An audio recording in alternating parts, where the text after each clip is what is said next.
Good morning. So let's just Actually worked. I think I had the speaker wasn't working. Anyway, so let's just have a little chat about section B. And so this is really very important actually. So we'll look at it really, really carefully. I have actually got a video I want you to watch done by a very experienced teacher from John Lyons School, which is the one I used to do teacher training at. I used to train the teachers. So it's a very good school. It's a good video on this paper, and I think it will be helpful. So the first thing is I'm going to talk to you about your section B, and then I want you to watch and take notes on this video. So section B, you use ideas from both text 1 and text 2 in the extracts booklet to answer this question. You're advised to spend 1 hour on this section. So that's a long time basically. So give yourself plenty of time to proofread it and plan it for 10 minutes and proofread it for 10 minutes. Okay. I would say, first of all, that probably you haven't written enough if it's an hour and it's worth 35 marks. Okay. But nevertheless, what you have written is okay and it will get you through the exam. But what we're trying to do is to take you up the grade boundaries. So let's just have a little look at this.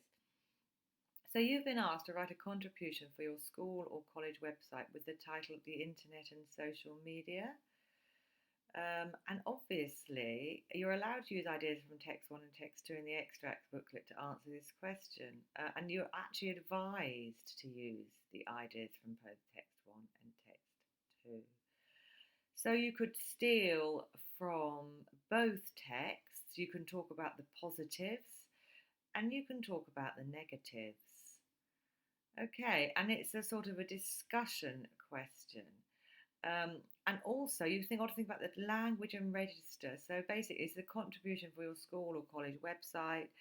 So what you probably want to do is to have it a little bit of fun and a little bit light-hearted, and maybe slightly entertaining, perhaps. Because basically, your audience is young people, isn't it? So let's have a little look. So your contribution, and again, these are the bullet points, the plan you need to look at. You need to plan the benefits, the problems, and advice for teenagers. What's going to happen is when we mark this, we're going to expect to see the benefits, the problems, and the advice for parents and teenagers. And again, it says think carefully about the purpose of your contribution, the audience for whom it is intended. So, if it's for teenagers. So, off the top of my head, I think you are going to have to have some benefits from the first one and benefits of your own, and problems from the second one and problems of your own. Now, most importantly, we looked at yesterday, I did actually send you a video yesterday, De Foresti. So you need anecdotes, your own anecdotes you can use, your own little stories about the internet. You can use stuff you've read in the newspaper. You can use facts. You can use all De Foresti basically. Okay, and then so if I just go to the video stream that I've made for you, which I'll share with you, which is here. Yeah, here's the video stream. There's a useful playlist on here, which I'll just click on and show you. So this is an IG, I'll paste the URL, its title.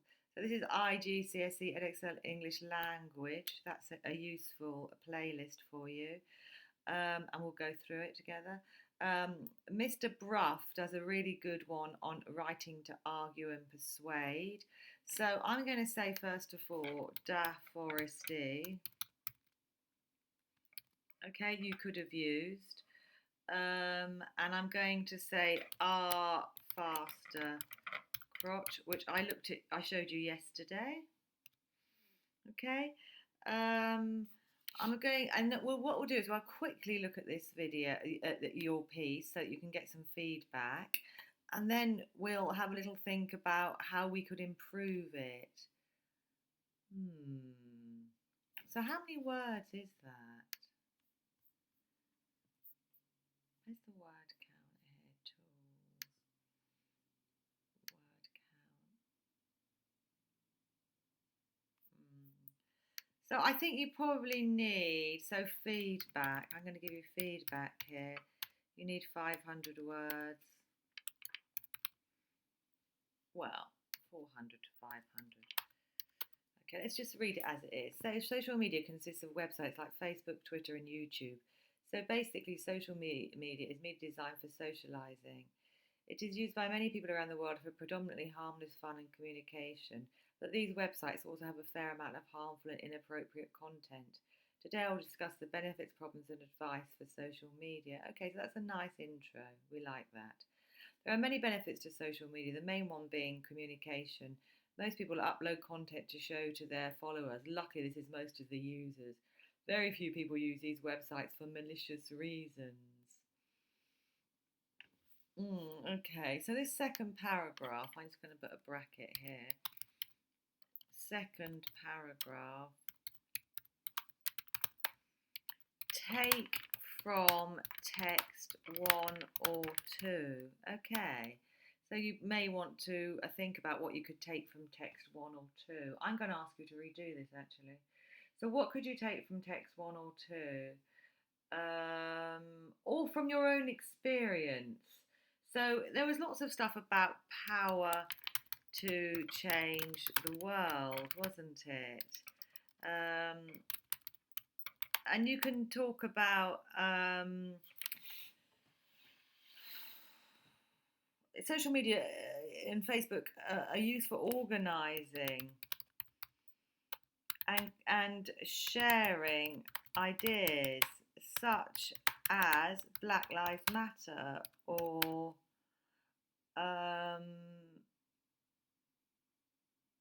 I'm a member of a organisation called Phone Credit for Refugees, and we actually raise money for phone credit.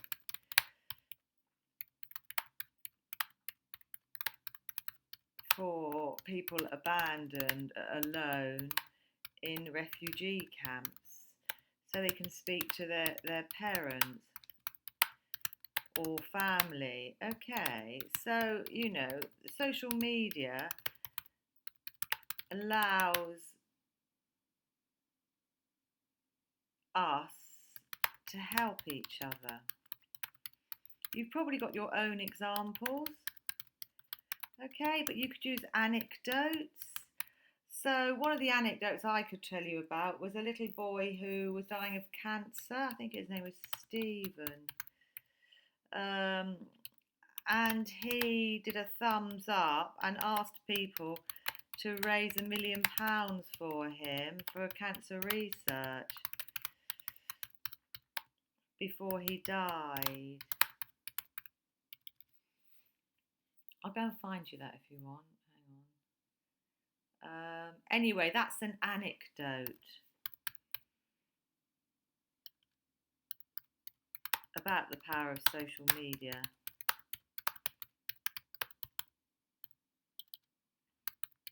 I'll just find it for you. Hang on. Stephen.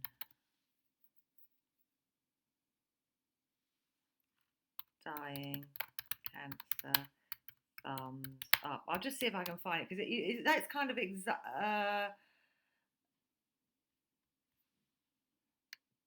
yeah. I'll just show it to you. Might not be able to open that Daily Mail. Anyway, copy.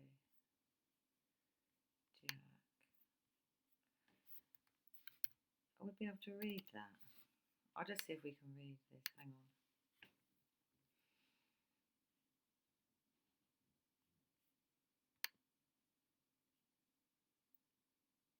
So I'll just zoom out here. View. Zoom out because you can't really see it, can you? Zoom out. View.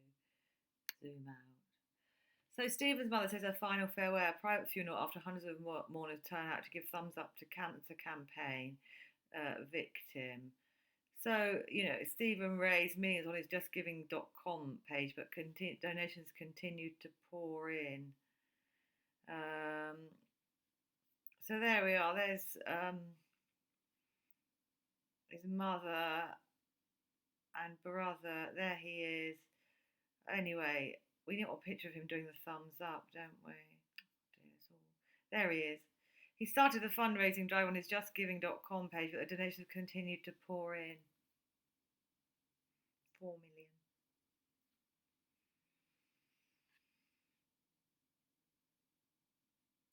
There we are. So the point is, you need to use your imagination to add things to the story, basically. You can click on this link. Bless him.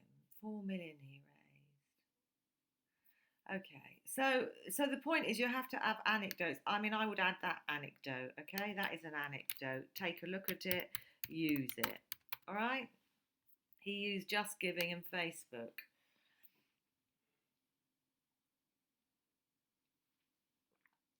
So, right, I'm going to just go back to the, I'll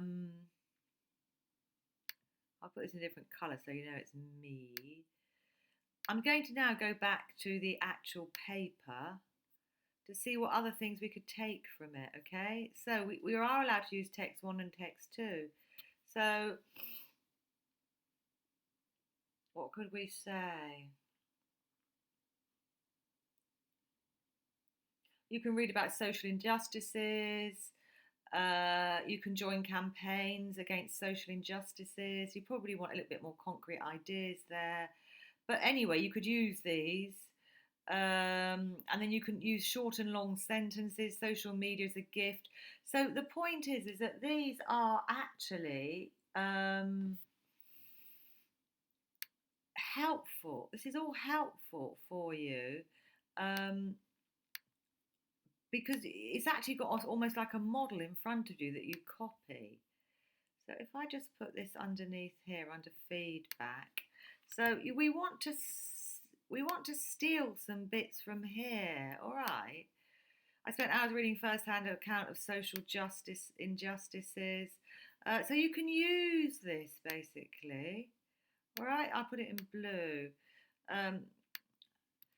Which are only being brought on the news for mere minutes. So you can say you can find things much more depth, and you can probably give examples of the social injustices that are going on. I'm sure you know the social injustice yourself. For example, I know that in some countries, for example, they chop off people's hands.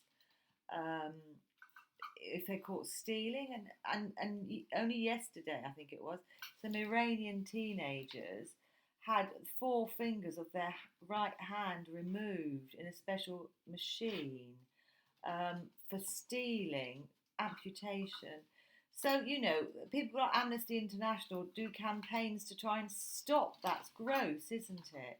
To actually amputate someone's hand. How can you actually earn any money if you've had your hand amputated? It's very foolish. Anyway, so there's all sorts of campaigns you can join. You probably want to find a social justice campaign that you want to put in there, or my Stephen Dutton one. I was actually engaging, so you can have talks there. Seeing these first-hand accounts from real people being updated every minute, seeing pictures and videos from events and feeling a part of them is one of the many things social media provides. So you probably want to, you can use this, okay? So use bits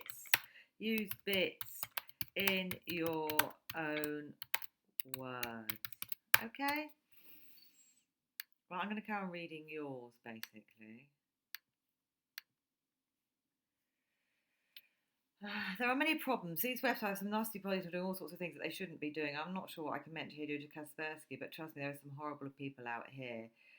So, yeah. So, again, we need more detail. You probably want to use the headmasters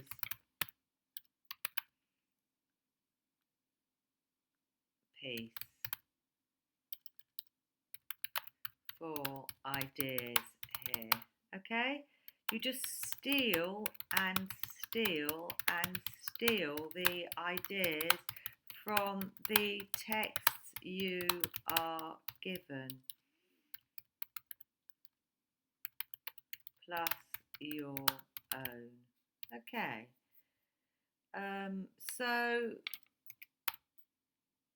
that's not hard, is it? It's not hard. So I'm just going to highlight that in the red. And then we'll go and have a look at the text and see what we could steal. I'm sure we can all remember childhood temptations to push the boundaries of curiosity. Some instant rites of passage have continued through the ages of people, parents guiding, correcting, and advising from a position of experience. But today's parents are placed in a terrifying position of being almost entirely unable to protect their loved ones from potential harm. You could steal that bit, couldn't you? Today's parents are placed in a terrifying position of being almost entirely unable to protect their loved ones from potential harm. Rephrase it.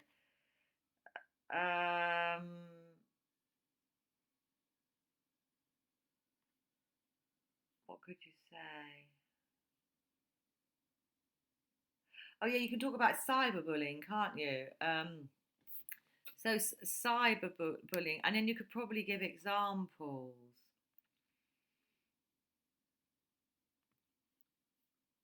So if we copy this, okay, so this is literally what you're doing, all right? So there we are. Use in own words, okay? And in addition, add your own anecdotes. I am sure you have anecdotes, don't you? If you possibly can, make it interesting. Because the examiner has read loads of this stuff and we're a little bit fed up with it, really. We want to be entertained if possible. And I'm saying that because if you entertain the examiner or interest them, you're more likely to get a higher grade. Okay. You're much more likely to get a higher grade if you entertain the examiner. So tell them about your ideas of cyberbullying. I'm sure you've got all sorts of things in your own head, haven't you, that you could use from your own social experience, haven't you? Most people have of your age because you live in that world. And when I was a teacher, I had lots of victims of cyberbullying, so much so that some people would never even go on the internet. Okay, so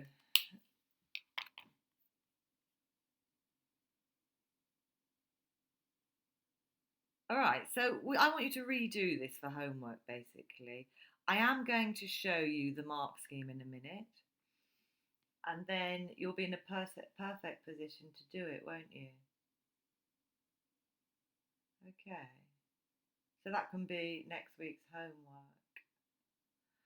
If you need some advice, then this is the paragraph for you. I advise that all technology is confiscated during bedtime, as social media can be very addictive. You can also put parental controls on your teens' devices to limit the amount of bad things they can access, although some harmless things might become inaccessible as well. That's good, and you've actually taken that from the pieces, haven't you? The second piece. Overall, social media is good. It might seem like a very bad page, but the news only highlights this area because it gets them more views. Okay, that's fine. And you've got some short and long sentences, and you've actually, it's nice and coherent. If you're old enough and you think it's for you, then go ahead. If you don't want to use it, then that's also fine. Okay, so yeah, we want more words. We want more use of both texts. We want more De Foresti. Rhetorical devices, if you can. So things like, yeah, you know what De Foresti, don't you? Direct address. You have done direct address there, so that's all right there. Yeah, you've done it there, haven't you? Perhaps some facts. repetition, a rhetorical question. Have you done your rhetorical question? It's good. Sometimes it's a good idea. Could you live without checking your feeds? I don't know. You could say that. Do you live online? You know, rule of three here. Have you spent a week without the internet in the last 3 years? Interesting, huh? That's my bit, you know. We want some rhetorical questions. We want some rhetorical questions. Rhetorical questions. And we also want rule of three. Okay, just do a few of these devices and you'll be okay. And you will get a high grade. Okay, so what would I give you? What would I give you? It's out of 35. Let's go and look at the mark scheme now and we'll have a little think, shall we? Hang on, where's the mark scheme?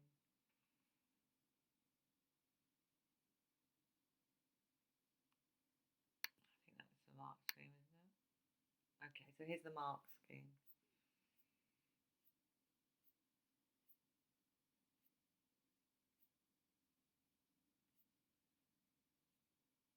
So section B, assessment objectives. AO1, read and understand a variety of texts, selecting and ordering information, ideas and opinions from the text provided. So for 10 marks, you have to read and understand a variety of texts and take the information and ideas and opinions from the text provided. So you've done that to a certain extent. I'd probably give you about 5 marks. Let's just write this down. Adapt forms of writing for specific purposes and always using appropriate styles, 20 marks. So that's actually, how well you're writing it, how well you're using De Forest, how well you are adhering to the task. So adapt forms of writing for specific purposes. So it was for a website contribution, for a college. I'd probably give you about 10 marks. I mean, it's simple language, it's straight and to the point.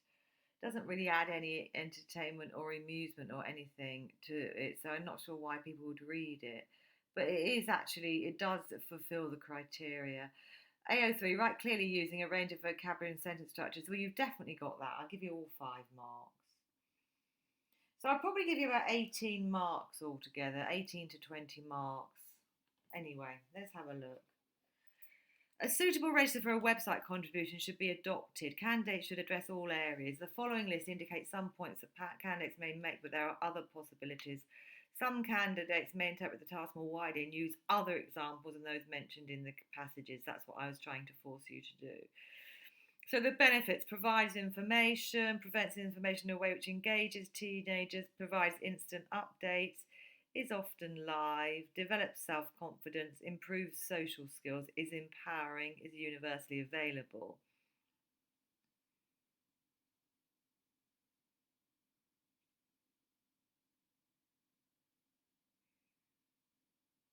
So you haven't really covered many of those, have you? They were in the original text: provides information, provides instant updates, is often live, develops self-confidence, is empowering, improves social skills, is universally available. That was in the first text, wasn't it? So we need to be aware of what is in the text and then steal it. It might be helpful when you're reading it to just do a bullet point of 20 things that are in the text, really, as you're reading it, so that you could use it for the next task. I'm going to find you a video on that, actually. All right. I'm just going going to write a note to myself. Video on points. Okay, so we need to just do a video on the points that you actually know you have to put them in the task. Problems. Parents feel powerless again from text 2. Parents do not know what teenagers are doing. Parents feel they cannot offer guidance. Cyberbullying from peers. Inappropriate contact from unsuitable adults or grooming. Access to adult content. Lack of parental supervision. Some parents allow access to unsuitable games.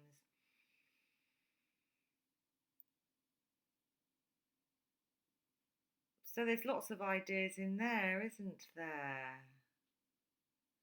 Again, if you used a Forresty, you can use what he's given you. So try and write, 1, 2, 3, 4, 5, 6, 7, 8, 9, 10, 11, 12, 13, 14, 15. Yeah, so basically, if you can write about 20 points whenever you read it, each passage, I think it'll be more helpful for you. Okay.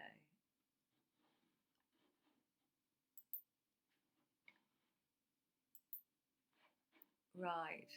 Whoops. So advice for parents and teenagers: use it carefully, use it for positive reasons. Parents should discuss their concerns with teenagers. Parents must have clear limits. Parents should limit time online. Parents should be consistent. Children should be vigilant, careful, and take responsibility. You have got some advice, haven't you? Have a look.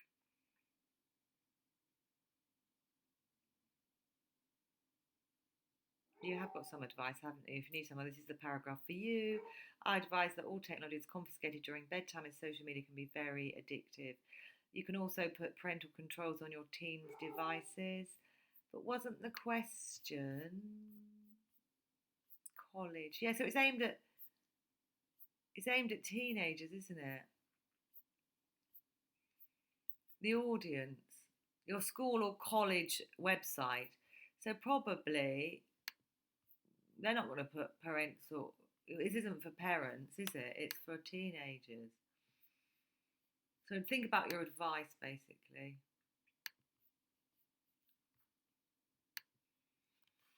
Careful there. Okay, careful. Because you've actually, so it's the wrong audience there. All right. So let's go back. So, okay. Okay, so if we look, I'm putting you about covered all 3 bullet points securely, 5 to 6, offered a reasonable number of relevant points, demonstrated sound awareness of the issues, showed appreciate a positive and negative aspect. Yeah, used appropriate material relevantly, showed sound awareness of all 3 bullet points. See that? AO1. It's the 10 marks on the use of the bullet points. I mean, 5, or it's 4 or 5, isn't it? You haven't covered all 3 bullet points systematically for level 4, and you haven't offered a good number of relevant points, such as those suggested in indicative content, which we just talked about. Now, this is the indicative content there. Made well-focused, pertinent comments about all aspects. So no, you couldn't get a 7 and 8 really. Used evidence in an effective way. You're going to get a 5 for that, but you're going to redo it, so you might try and get a 7, 8, or a 9 or 10. Covered all 3 bullet points in appropriate depth. Offered a wide range of relevant points, such as those suggesting indicative content.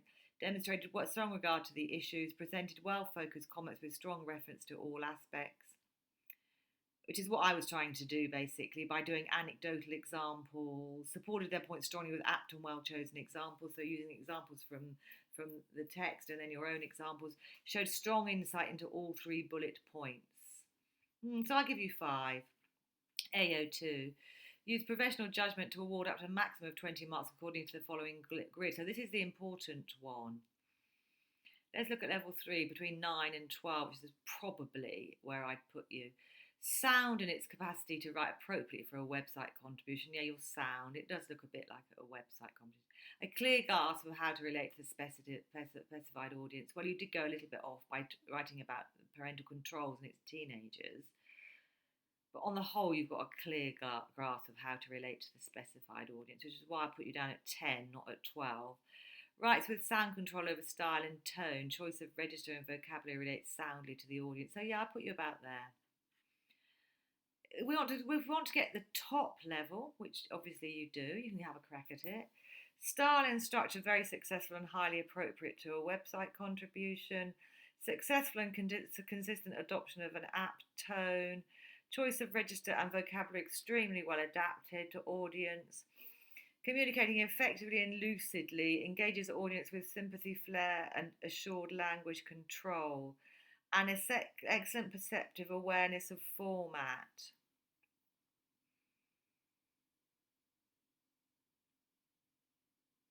So we have a little look at that and think about it.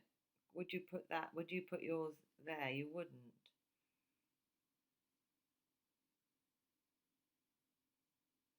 What's missing? Probably directly addressing the audience, some anecdotes, some interesting anecdotes, a direct address, a rule of three, some sort of persuasive, argumentative techniques like in De Foresti. Um, yeah, and so you can communicate effectively and lucidly with facts, statistics, anecdotes, imagery. Imagery is a good thing to use as well. That headmaster uses imagery. Anyway, so that's what we're looking for. I will try and find you a model answer um, on this paper uh, so that you can have a look at it, but not this lesson. Okay, have to be next lesson, the model answer. And so, yeah, I'll give you about 10. And so, punctuation and level 5, control of the full range of punctuation marks is precise, enabling intended emphasis and effects to be conveyed, e.g., by the deployment of semicolons, pairs of commas, or dashes to indicate apposition or interpolation. Grammatical structuring is ambitious and assured with sophisticated control of expression and meaning. Spelling of a wide and ambitious vocabulary is consistently accurate. Well, actually, I can't give you 5, can I? Because you haven't actually got any semicolons there, have you?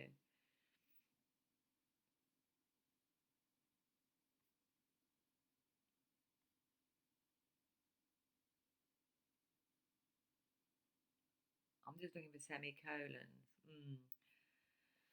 Okay, so for AO3, you need 8 types of punctuation. Okay.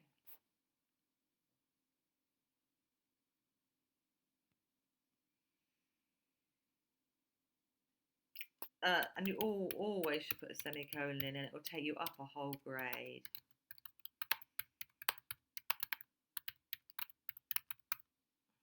So in your redone one, use a semicolon, right?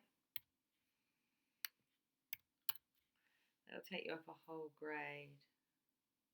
So this is feedback on yours, all right?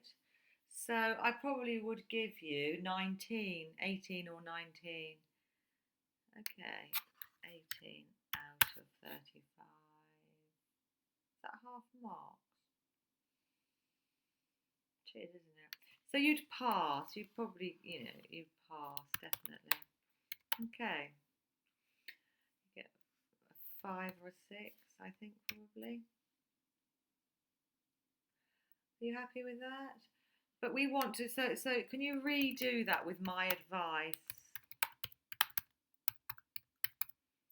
So it's just adding a few more bits to it, isn't it? So we can see that you've understood exactly what the task requires. Okay. So for the last bit of the lesson, I'm just going to click on this. I think I want to watch a video with you.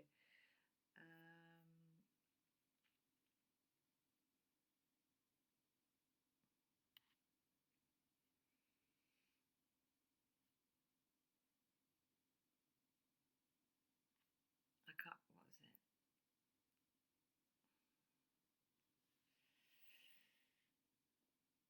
Yeah, we could watch Mr. Brough on Writing to Argue as a form of revision. Okay, I think perhaps we'll watch that, Writing to Argue, just to get your brain around it.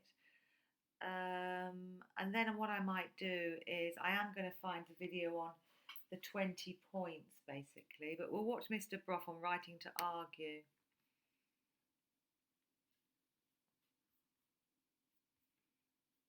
So let me have a look. Here we are. Hello and welcome to this GCSE English revision video on writing to argue. Now, most students think they know how to argue, but in your exam, it doesn't mean shouting at your parents, "You are so unfair, I hate you." That's not what we mean by argue. So in the exam, we're talking about presenting reasons for or against something, which is quite a difficult skill. It's certainly something that as 15 or 16-year-olds you won't have done outside of school in all likelihood. It's not a natural skill, and it's something that I can teach you how to do in this video. So the first thing you need to do is understand the kind of questions they're going to ask you. Here on the screen is a typical question that you will be asked. And basically the questions are very neutral, they're very relevant to student life, they often revolve around school or the local community or environment. And this kind of question is typical. Write a letter to your head teacher arguing for or against 5 hours of compulsory PE lessons each week. The questions are often quite dull and boring, but you need to anticipate that, because if we just practice really exciting ones in class and then you get into the exam and you're like, I haven't got any ideas for this. So you've got to train yourselves on how to answer these kind of questions. So the C grade success criteria is there are 7 points that you really need to nail to get that good grade.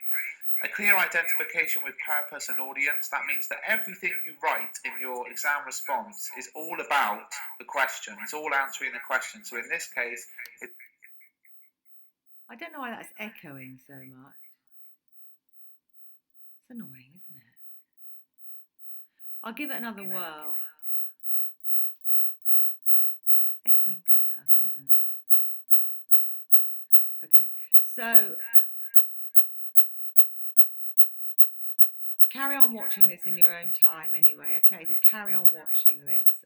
It's 12:23. I'll play it, all right? But if it's echoing back too much, you can use your own piece, all right? So watch that. Take notes. I'll test you on next lesson. It's all about why you should or shouldn't have those PE lessons. There's no drifting off topic and writing about something else. And that might sound silly, but it's very easy to do. You're also clearly identifying with the audience. Is it a formal or informal audience? In this case, a head teacher. So you're writing formally, but you're also aware the person is highly educated, is in charge of a lot of staff, has a very stressful job. You start to think about your audience and how that sort of knowledge about them can make your argument even stronger. A detailed response. I mean, basically, you've got to write at least a page and a half in this section in the exam. It's not a natural skill. I'm going to just stop you here and say that basically he's outlining exactly what I just said, isn't he? So, yeah, just take notes here, please, and I'll just ask you to ask what Mr. Brough says next lesson, okay? Which is quite a difficult skill. It's certainly something that as 15 or 16-year-olds you won't have done outside of school in all likelihood. It's not a natural skill, and it's something that I can teach you how to do in this video. So the first thing you need to do is understand the kind of questions they're going to ask you. Here on the screen is a typical question that you will be asked. And basically the questions are very neutral, they're very relevant to student life, they often revolve around school or the local community or environment. And this kind of question is typical. Write a letter to your head teacher arguing for or against 5 hours of compulsory PE lessons each week. The questions are often quite dull and boring, but you need to anticipate that, because if we just practice really exciting ones in class and then you get into the exam and you're like, I haven't got any ideas for this. So you've got to train yourselves on how to answer these kind of questions. So the C grade success criteria is there are 7 points that you really need to nail to get that good grade. A clear identification with purpose and audience. That means that everything you write in your exam response is all about the question. It's all answering the question. So in this case, it's all about why you should or shouldn't have those PE lessons. There's no drifting off topic and writing about something else. And that might sound silly, but it's very easy to do. You're also clearly identifying with the audience. Is it a formal or informal audience? In this case, a head teacher. So you're writing formally, but you're also aware all the way through your answer that this person is highly educated, is in charge of a lot of staff, has a very stressful job. You start to think about your audience and how that sort of knowledge about them can make your argument even stronger. A detailed response. I mean, basically, you've got to write at least a page and a half in this section in the exam. People say quantity is not as important as quality, but you've got to have at least a page and a half before you can hit certain criteria, detailed response being one of them. The confident use of devices I'll explain in a minute, but we use DeForest, the acronym DeForest, I'll go through that in a second. Paragraphs linked through connectives. It isn't enough to just write in paragraphs, you've got to link your paragraphs with connectives. You also need to include an alternative viewpoint and second guessing of your reader's response, a range of sentence structures, and accurate use of a range of punctuation. We say about 5 types of punctuation should be used correctly throughout your response to hit that C grade. So the first thing you need to do is to plan your answer for content. And what I mean by that is forgetting the C grade success criteria for a minute and just writing and planning out what you're going to say in your argument. So if we stick with the idea that you're coming up with reasons why you should have compulsory PE 5 times a week, then however you do it, whether it's a circle map, bullet points, whatever, you should come up with about 5 reasons, 5 good, strong points. For example, helps lower the national obesity levels, encourages values such as cooperation, pride, etc. Come up with 4 or 5 really strong reasons to back up your argument before you move on to the next stage. Too many people just rush in, don't plan, have like one good reason, they write a really good first paragraph and then the rest drifts away into rubbish. You need to plan some really good points for your answer. After that, you're going to plan the skills. So you've planned your content. Now, how are you going to plan the things that will hit that C grade success criteria? We use something in our school called DeForest. The acronym, each letter stands for something else. I'll explain that in a minute. But this will help you hit a lot of the skills in writing to argue. So let's take a look at it. Here we have a quick explanation of what each one is. I'll run through it very briefly. Direct address is where you address the reader and speak to them directly using the word you. So you would have something like, do you want your children to be obese? And it grabs the reader's attention, makes them read on, makes them feel involved in the argument. Alliteration is where words in the sentence begin with the same letter, often used in headlines in newspapers. It's a way of making a catchy phrase that you'll remember. Facts are things that you can prove to be true, and in the exam you can make up your facts, but you should present them as if they are factual statements. So you could say something like 9 out of 10 people surveyed wanted to do PE more often. Opinions are people's viewpoints. They're very important alongside facts. So you could have something like, you sort of have an opinion like, people who do PE more often are often more popular in later life. Now that's an opinion because you can't prove it. You can't prove what being popular is, and you wouldn't go around and ask them all if they've done PE a lot when they were children. But you start to use your own opinions to sway the reader. Rhetorical questions are where you ask questions in your exam answer, and you might sort of address the reader directly and say, do you want to be obese? Would you have wanted to be obese as a child? And then question mark, and it just makes the reader reflect on what you're writing.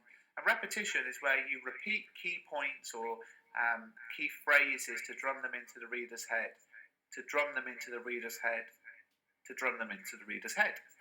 Emotive language is where you use powerful words to have the desired emotional effect on your reader. So let's say you're arguing that smoking should be illegal. If you were to say smoking is bad, then that's not as powerful as saying smoking is a barbaric and torturous addiction. And those words, barbaric, torturous, addiction, are emotive because they really have a powerful sort of presence about them and really kind of make you think, oh, that's really bad. So using those kind of wow words there. Statistics links with facts, 9 out of 10 people this, 60% of people surveyed said this. It just gives an air of authority to your writing, makes it very believable. And the rule of three is simply putting three things in a row together. So rather than school uniform is uncomfortable, to say school uniform is uncomfortable, old-fashioned, and expensive. And that's just another technique of writing to argue. Now, the interesting thing is that politicians, newspaper journalists, all sorts of writers and speakers use De Forest in their arguments when they are writing to argue or speaking to argue. So these are tried and tested techniques that you can start to use. The next stage then is to write De Forest down the side of your page and plan out, actually write what you are going to do for each of those sections. So my direct address, I might write next to the D, would you like your children to be obese? Next to the alliteration, fighting fat is fun. Next to the fact, 9 out of 10 children who exercise do better in exams. Very quickly, writing down the little phrases you're going to use, because if you just start writing your answer and think, I must use De Forest, I must use De Forest, it's very easy to forget which ones you've done, or to forget it altogether until it's too late. So planning those phrases very quickly is a good idea. Then you plan your second guessing. Now, second guessing is all about anticipating how your reader will respond and arguing against those points. So I might anticipate that the headmaster's going to say that the school doesn't have the spare time, that they can't afford more sports equipment, that some students don't like sports. So I anticipate that and I build that into my argument, and I say something like, I know you will say that we don't have the spare time, but my argument against that is da-da-da-da-da-da. And you actually second guess the reader, and that's a really powerful tool in writing to argue. Then you plan your connectives. Now, connectives are words which join sentences or paragraphs together. Here's a number of them on the screen. Basically, what you want to do is build in a few of these into your writing so that you can hit that bit of the C grade success criteria. So just write a few of them onto the top of your planning and remember to build them in. All of that is your planning stage done, and you're now ready to write your answer. So what you need to do is go back to your circle map or however you planned out your points, and basically every point here will become one full paragraph in your answer. And you need to remember to build in your De Forest phrases and sentences, the connectives, and that kind of thing. Always remembering the C grade success criteria. So if you go through those stages, you'll be able to write a really good answer in the exam. Now, the scary thing is that you need to be able to do all of that, everything I've gone through in this video, in about 5 minutes in the exam. That's only going to happen through practicing. So go look at some past exam questions and practice all those stages quickly, and you'll do well. This is another video about exam technique, and we're focusing this time on section B of paper 2 on the anthology question. As you know, you get 2 questions to choose between, and then you have to write about 2 poems. You get a clean copy of all the poems in the exam. You're not allowed to take in your own anthology with notes, obviously. Before we get into that exam room though, it's very important that we look at the examiner's report from last year, because the chief examiner helpfully highlights for us what went well last year and what candidates didn't do so well. So we need to know what pleases and what displeases the person who's going to be marking our paper, deciding our grade. So here are some of the key messages. First of all, the examiner felt last year that candidates hadn't studied the poems. Now hopefully you'll think, great, this puts me at a big advantage. I've watched all the videos, I've got lots and lots of notes, I've studied the poems. So that shouldn't be an issue. Okay, so I'll stop that now. I don't know why this is echoing so appallingly all of a sudden.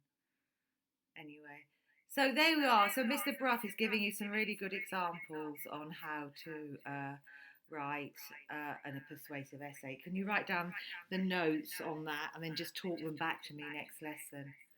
All right. Actually, no, just write them down in the stream. Okay. All right. I hope you enjoyed that. You'll have to redo your piece for me and write down what Mr. Brough was saying in the stream. Thank you.